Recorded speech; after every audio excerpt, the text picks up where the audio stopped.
Very good morning, friends. So I hope you're all doing safe as well as healthy. Well, in the previous month also, I have been talking about India's 12, and it's a very interesting and at the same time a very practical oriented kind of standard. So a couple of more videos are coming in this month also on India's 12. Well, if you recollect, when we started the journey in terms of the video number 1, I started with the aspect of a 5-step model on India's 12. The step number 1 was to calculate the carrying amount of the asset and liability. Then in terms of step number 2, we learned the concept of tax base of an asset and liability. And we are still on the step number 3, where we compare the carrying amount and the tax base of the asset and liability, and we get a taxable or a deductible temporary difference. A taxable temporary difference would result in a DTL, and a deductible difference would result in a DTA. And we also saw in the step number 3 that there are 2 cases of prohibition where a DTL is not created. Then there is one case of investment which needs to be evaluated whether we create a DTL or not. In all other cases, leaving the 2 prohibitions and leaving the case of investments, DTL is created. Similarly, in terms of DTA, we identified one case of prohibition where a DTA is not created. Second, a case of investments which would need an evaluation, and rest all the cases we create a DTA, but of course subject to the concept of prudence. In this video, I'm going to talk in terms of investments which needs certain evaluations. We need to make certain assessments. So there is a para number 39 which talks about DTL on investments. And there is a para number 44 which talks about a DTA on investments. In this video, I'm going to focus in terms of para number 39, and in the next video, I'm going to focus in terms of para number 44. So let's find out what para number 39 is to tell us in terms of investments. नवंबर के examinations अब बस 4 महीने दूर हैं और आज है 4 तारीख. आज 4 जुलाई से सीए फाइनल ग्रुप 1 के फ्री रिवीजन टेस्ट सीरीज शुरू हो रही है. ये brain teaser free revision test series आप अवेल कर सकते हैं.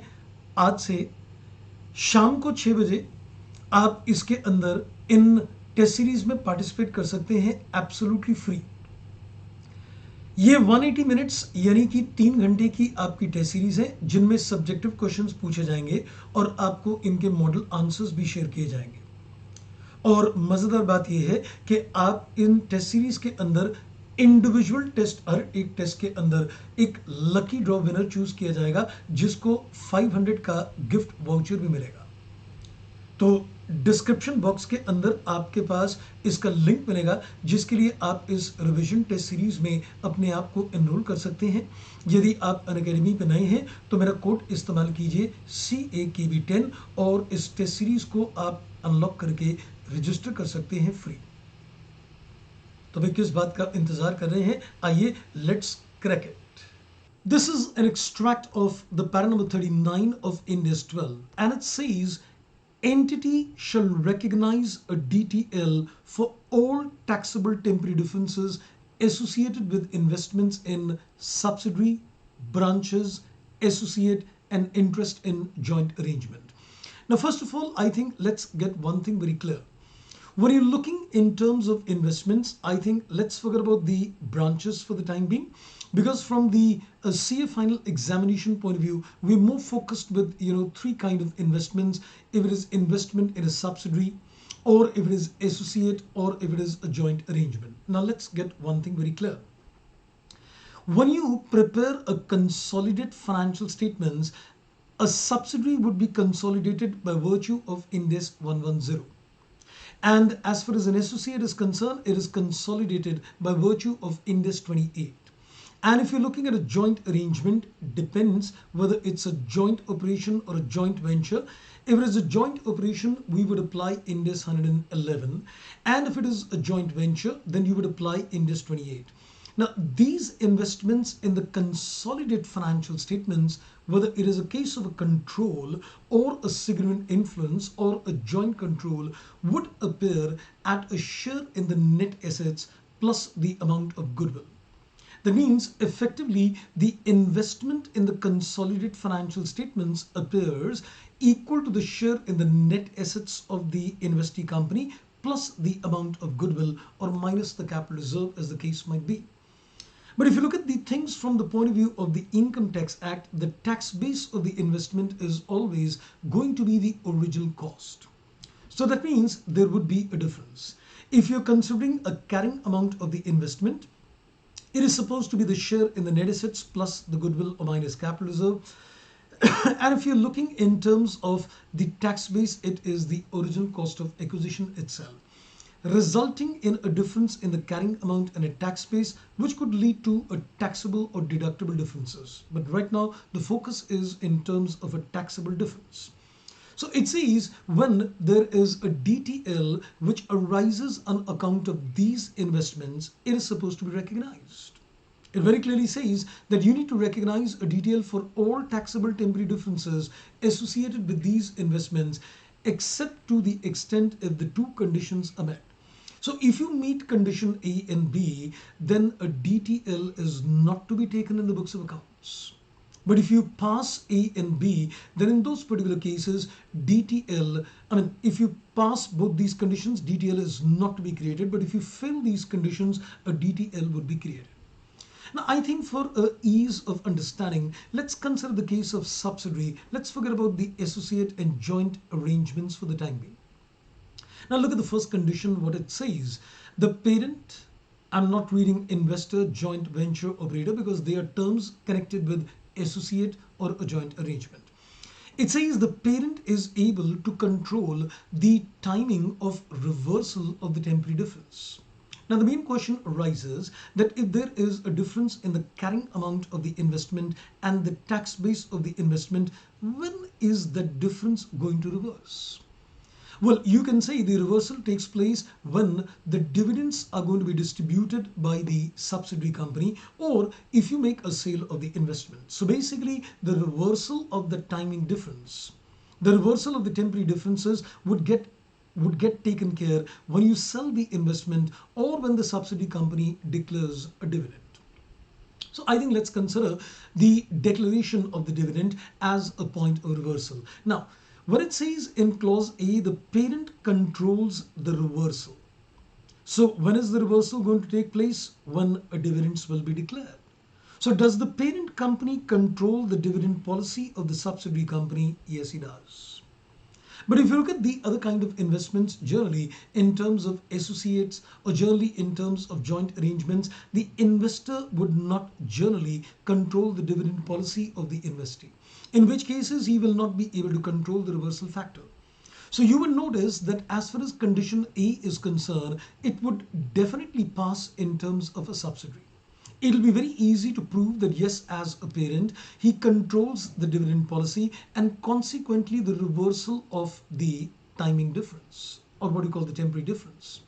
But in terms of other investments, it is difficult to prove that the investor would control the dividend policy and the reversal. So which means in case of other investments, condition A will fail. So unless the condition A passes and B passes, you have to create a DTL.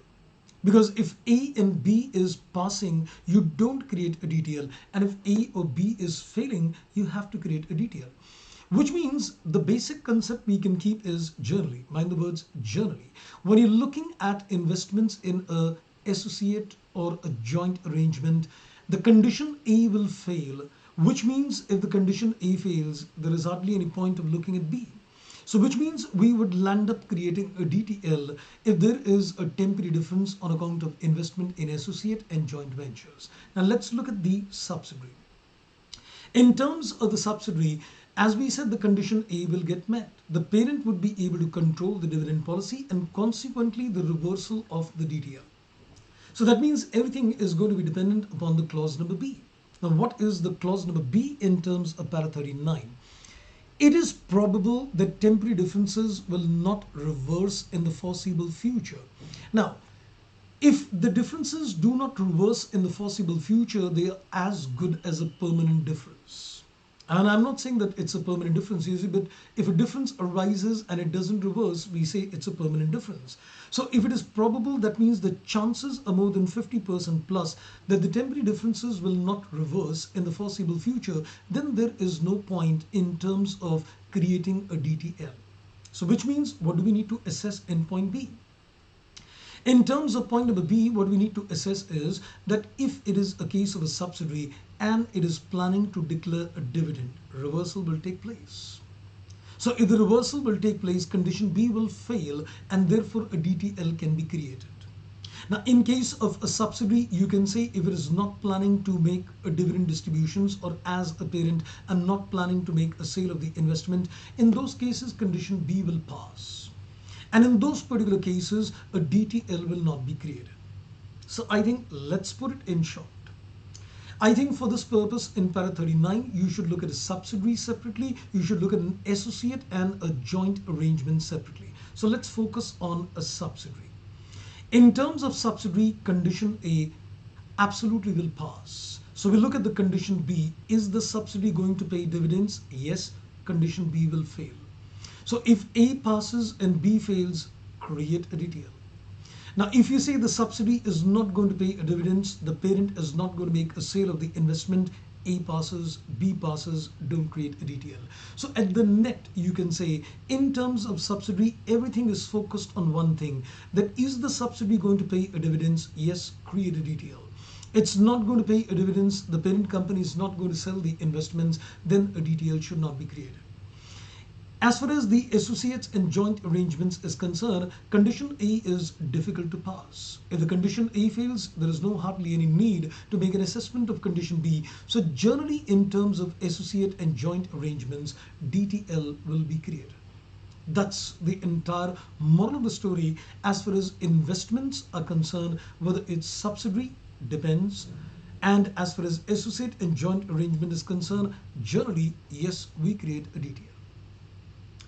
That's all in this particular video relating to the concept of DTL on investments. Watch for the next video where we're going to talk in terms of para 44, that is a DTA on investments.